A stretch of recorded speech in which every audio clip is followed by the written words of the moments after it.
Dear students, now we are going to solve the fifth problem in funds flow statement of management accounting. Before solving the problem, I wish to read it. The following details are available from a company balance sheet as on 31st December. Liabilities 1993, 1994, assets 1993, 1994. అప్పుల వైపున share capital 70,000, 74,000. డిబెంచర్లు 12,000, 6,000.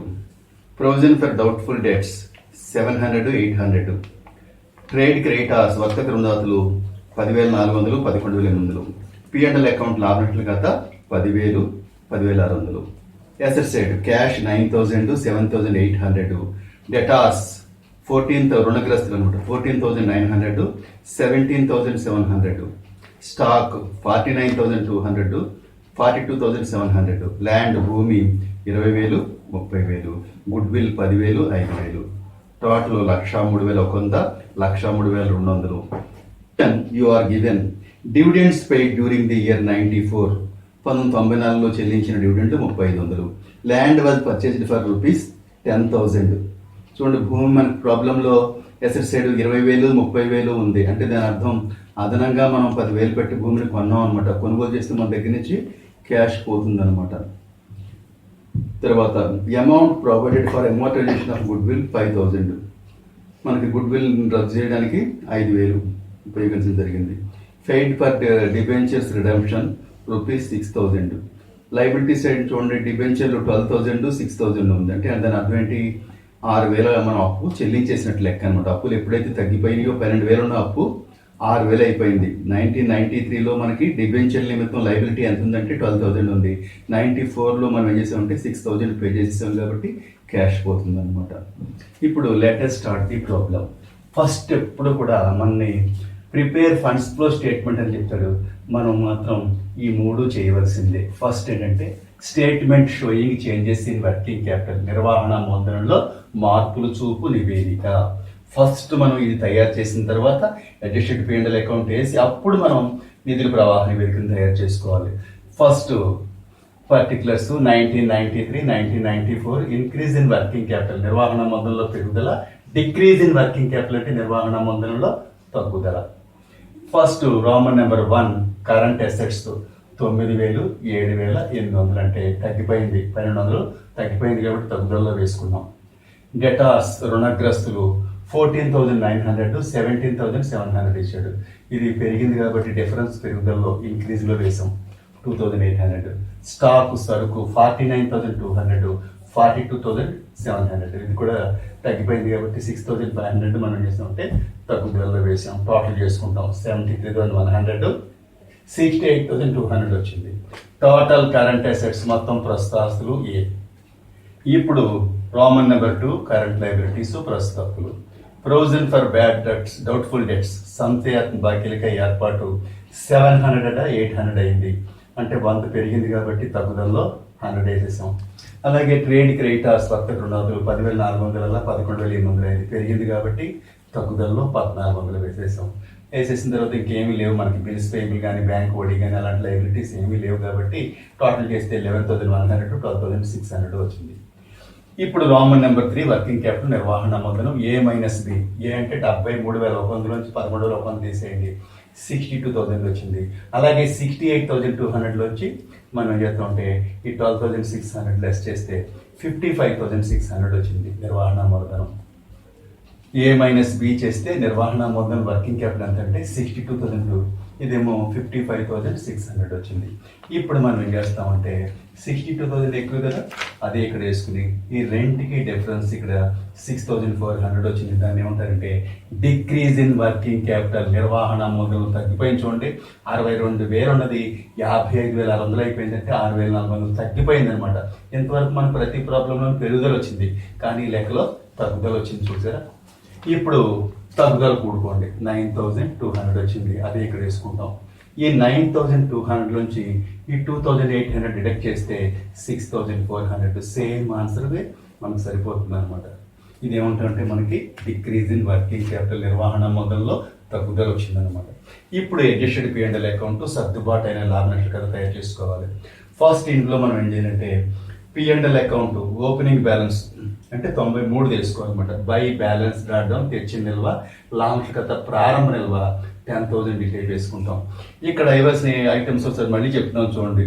స్థిరాస్తుల మీద తరుగుదల, స్థిరాస్తుల అమ్మకంపై నష్టం, పెట్టుబడుల అమ్మకంపై నష్టం, డివిడెండ్ల చెల్లింపు, సాధారణ రిజర్వ్ మళ్లింపు, ప్రాథమిక ఖర్చులు, గుడ్ విల్లు, వాటి తగ్గిపోయిన మొత్తాలు ఉన్నట్టయితే అవి టైప్ వేసుకోవాలి. క్రెడిట్ సైడ్ వాటికి వ్యతిరేకం స్థిరాస్తుల పెరుగుదల, స్థిరాస్తుల అమ్మకంపై లాభం, పెట్టుబడుల అమ్మకంపై లాభం, డివిడెండ్ల వసూలు, సాధారణ రిజర్వ్ తగ్గింపు, అలాగే మనకి ఈ యొక్క కల్పిత ఆస్తుల పెరుగుదల అంటే ఈ యొక్క ప్రాథమిక ఖర్చులు కానీ, గుడ్ విల్ కానీ, నెక్స్ట్ బాటల్ జరిపే డిస్కౌంట్ కానీ, డిబెంచర్ జరిపే డిస్కౌంట్ కానీ పెరిగినట్లయితే 93లో మనకు గుడ్ విల్ ఫర్ ఎగ్జాంపుల్గా 10,000 ఉంది, 94లో 5,000 అయిపోయింది. అలాంటి తగ్గుదల అయితే ఈ టైప్ వేసుకుంటాం, పెరుగుదల అయితే ఈ టైప్ వేసుకుంటాం అనుకో. ఇప్పుడు ఈ లెక్కలో మనకి గుడ్ విల్ ఇచ్చాడు 10,000లో 5,000 అంటే 5,000 తగ్గిపోయింది కాబట్టి ఇక్కడ వేసాం. ఆ తర్వాత డివిడెండ్ల చెల్లింపు 38,000 ఇచ్చాడు. ఈ 2 ఐటమ్సే ఉన్నాయి. ఇంకా స్థిరాస్తుల తరుగుదల అలాంటివి ఏమి, స్థిరాస్తుల అమ్మకంపై నష్టం, పెట్టుబడుల అమ్మకంపై నష్టం అలాంటివి ఏమీ లేవు. క్లోజింగ్ P&L అకౌంట్ 10,600 ఉంది. లాంఛకత ముగింపు నిల్వ 10,600 ఉంది. టోటల్ చేసుకుంటాం 19,100 వచ్చింది. ఆ 19,100 ఇక్కడ వేసుకుంటాం. 19,100 ఇక్కడ వేస్తాం. అక్కడ మన దాన్ని ఏమంటారంటే ఫండ్స్ ఫ్రమ్ ఆపరేషన్ కార్యకలాపాల నుండి నిధులని 9,100 డిఫరెన్స్ వచ్చింది మనకి. ఇటేకి వచ్చింది కాబట్టి దాన్ని కార్యకలాపాల నుండి నిధులు ఫండ్స్ ఫ్రమ్ ఆపరేషన్ అనుకోవాలి ఎప్పుడు కూడా. అది అయిపోయిన తర్వాత ఫండ్స్ ఫ్లో స్టేట్మెంట్కి వస్తాం. నిధుల ప్రవాహ నివేదిక. ఇందులో ఫస్ట్ సైడ్ ఏమంటాం అంటే సోర్సెస్ ఆఫ్ ఫండ్స్ నిధుల వనరులు అమౌంట్, అప్లికేషన్స్ ఆఫ్ ఫండ్స్ నిధుల వినియోగాలు అమౌంట్ రూపాయలు. ఫస్ట్ మనకి బ్యాలెన్స్ షీట్లో అప్పుల వైపు చూడండి. షేర్ క్యాపిటల్ వాటా మూలధనం 70,000లా 74,000 ఉంది. అంటే 4,000 పెరిగింది. అప్పు పెరిగింది అంటే మనకి ఎప్పుడు కూడా క్యాష్ రిసీవ్ అయినట్టు మనకు వచ్చినట్టు లెక్క. అప్పుడు ఇష్యూ ఆఫ్ షేర్ క్యాపిటల్ జారీ చేసిన వాటా మూలధనం అని 4,000 వేసుకోవాలి. ఎప్పుడు కూడా అప్పులు పెరిగితే మనకి క్యాష్ వచ్చినట్లు బాగా గుర్తుపెట్టుకోండి. ఏదైనా సరే కావచ్చు, డిబెంచర్లు కావచ్చు, ఆర్థిక వాటా మూలధనం కావచ్చు, దీర్ఘకాలిక అప్పులు కావచ్చు, ఏదైనా సరే అప్పులు పెరిగితే మనకి వనరుల వైపున వేసుకోవాలి. ఆ తర్వాత ఫండ్స్ ఫ్రమ్ ఆపరేషన్ కార్యకలాపాల నుండి నిధులు వచ్చినాయి కదా 9,100 టేప్ వేసుకోవాలి. ఇప్పుడు కూడా టేప్ వస్తే రివర్స్ సైడ్. అట్లాగే డిక్రీజ్ ఇన్ వర్కింగ్ క్యాపిటల్ వచ్చింది, నిర్వహణ మందులలో తగ్గుదల వచ్చింది. ఆ తగ్గుదల కూడా వనరుల వైపే వేసుకోవాలి. మరి ఇంకా మరో విషయం ఏంటంటే మనకు చెప్పాల్సింది డివిడెండ్స్ పెయిడ్ ఇక్కడ వేసుకోవాలి. డివిడెండ్స్ పెయిడ్ చేయడం వల్ల క్యాష్ కూడా పోదు కాబట్టి వినియోగం 3,500 కూడా మనం ఏం చేయాలంటే వినియోగాల వైపు వేసుకోవాలి. అలాగే భూమి చూడండి, ఆస్తి పెరిగింది 20,000లా 30,000 అంటే భూమి పెరిగింది దాని అర్థం పర్చేజ్ చేసినట్లు లెక్క. కొనుక్కున్నాం కాబట్టి మనం క్యాష్ పే చేస్తాం. పర్చేజ్ ఆఫ్ ల్యాండ్ అనే డిఫరెన్స్ 10,000 వేసుకోవాలి. అలాగే డిబెంచర్లు 12,000 ఉన్న అప్పు 6,000 అయిందంటే డిబెంచర్లు మనం చెల్లించేసాం అంటే విమోచనం చేసేసాం అనమాట. అప్పుడు మనం ఎంత ఉంటే రిడమ్షన్ ఆఫ్ డిబెంచర్ల విమోచనం అని 6,000 వేసుకుని టోటల్ చేస్తే మనకి 19,500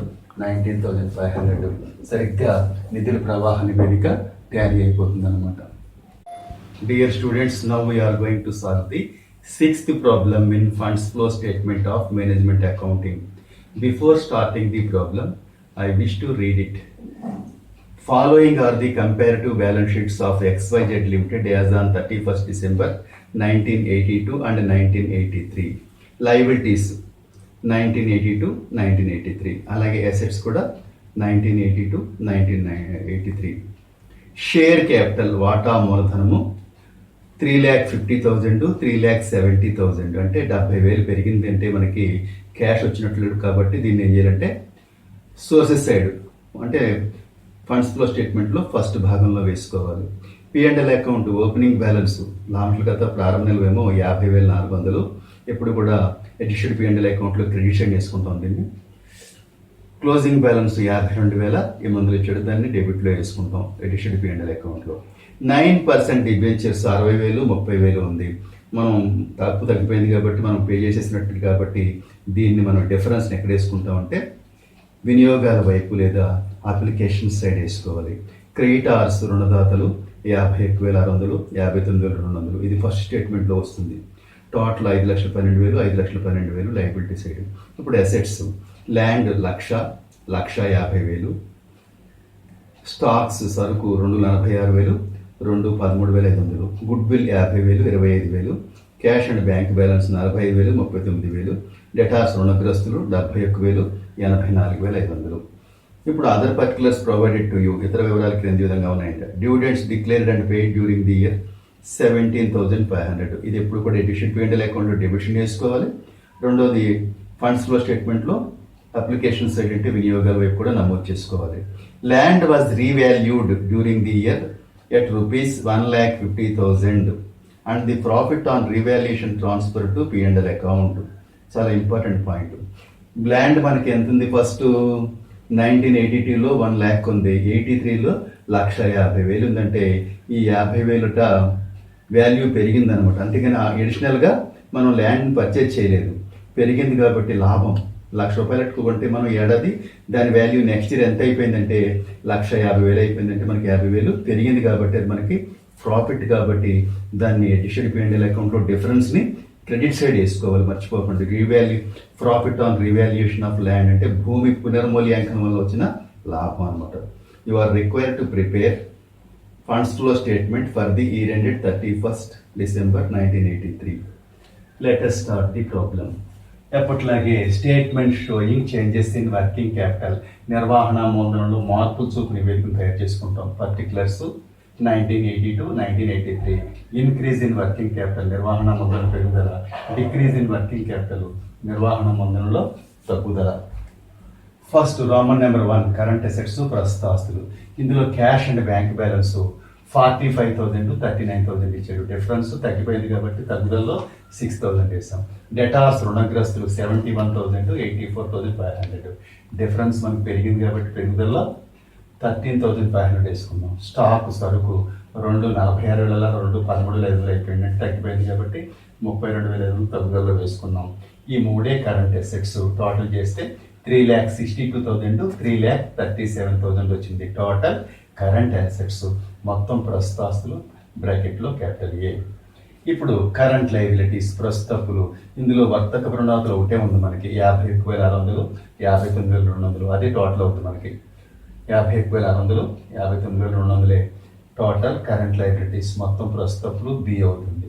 ఇప్పుడు రోమన్ నెంబర్ 3 వర్కింగ్ క్యాపిటల్, నిర్వహణ మూలధనము A-B అంటే ఇందులోంచి తీసేస్తాం. 3,10,400. అలాగే 3,37,000 నుంచి 59,200 తీసేస్తే 2,77,800 వచ్చింది.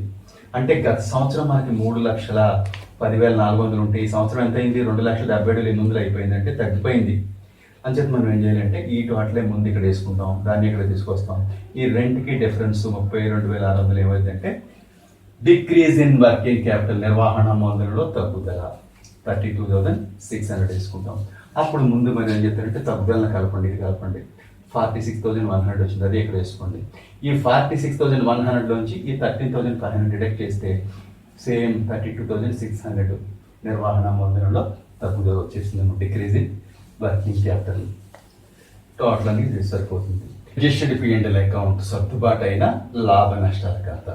ఇందులో మనం ఫస్ట్ ఎప్పుడు కూడా by balance brought down, by తెచ్చిన నిల్వ అని లాభ నష్టాల ఖాతా ప్రారంభ నిల్వ అంటే 82ది మనం వేసుకోవాలి, 50,400. ఆ తర్వాత ఇందులో ఏం వేసుకోవాలి? డిప్రిసియేషన్ ఆన్ ఫిక్స్డ్ అసెట్స్, దీని loss on sale of fixed assets, next loss on sale of investments, dividends paid, transfer to reserve, preliminary expenses, goodwill written off ఉంటే అవన్నీ కూడా డెబిట్లో వేసుకుంటాం. దానికి వ్యతిరేకమైన అంశాలంటే స్థిరాస్తుల్లో పెరుగుదల, స్థిరాస్తుల అమ్మకంపై లాభం, పెట్టుబడుల అమ్మకంపై లాభం, వస్తువులైన డివిడెండ్లు, ప్రాథమిక ఖర్చులు, గుడ్ విల్ పెరుగుదల లాంటివి ఏమైనా ఉన్నట్టయితే అవన్నీ కూడా క్రెడిట్లో వేసుకుంటాం. ఈ లెక్కలో మనకి గుడ్ విల్ ఇచ్చాడు. గుడ్ విల్ ఎంత ఉంది? 50. గుడ్ విల్ మనకి 50,000 25,000 అయిపోయిందంటే 25,000 తగ్గిపోయింది కాబట్టి ఇక్కడ వేసాం. అలాగే డివిడెండ్స్ పెయిడ్ 17,500 ఇచ్చాడు, వేసుకుంటాం. ఆ తర్వాత ముగింపు లాభ నష్టాల ఖాతా నిల్వ. ప్రారంభం ఎప్పుడైతే మనం క్రెడిట్లో వేసుకున్నామో ముగింపు ఇప్పుడు కూడా డెబిట్లో 52,800 వేసుకుంటాం. వేసుకున్న తర్వాత ఈ లెక్కలో ఏం చెప్పాడంటే కొత్త పాయింట్, భూమిని పునర్మూల్యాంకనం చేశాడంట. 82లో ₹1,00,000 పెట్టి భూమి కొనుగోలు చేసినట్టయితే 83లో దాని వాల్యూ 1,50,000 అయిపోయిందంట. అంటే అడిషనల్గా మనం క్యాష్ పెట్టి భూమిని పర్చేజ్ చేయలేదు, దాని వాల్యూ పెరిగింది కాబట్టి మనకు లాభం. Profit on revaluation of land, భూమి పునర్మూల్యాంకనంపై లాభం అని డిఫరెన్స్ 50,000 క్రెడిట్లో వేసుకుంటాం. వేసుకున్న తర్వాత టోటల్ చేస్తే 1,400, అదే ఇక్కడ వేసుకుంటాం. అందులోంచి 3 కలిపి తీసేస్తే 5100 వచ్చింది. దాన్ని ఏమంటారంటే funds last in operation. Funds last in operation అంటే కార్యకలాపాల వల్ల పోయిన నిధులని 5100 ఆన్సర్ అవుతుంది అనమాట. ఇప్పుడు మనం ఫండ్స్ ఫ్లో స్టేట్మెంట్ నిధుల ప్రవాహాన్ని వెలికి తయారు చేసుకోవాలి.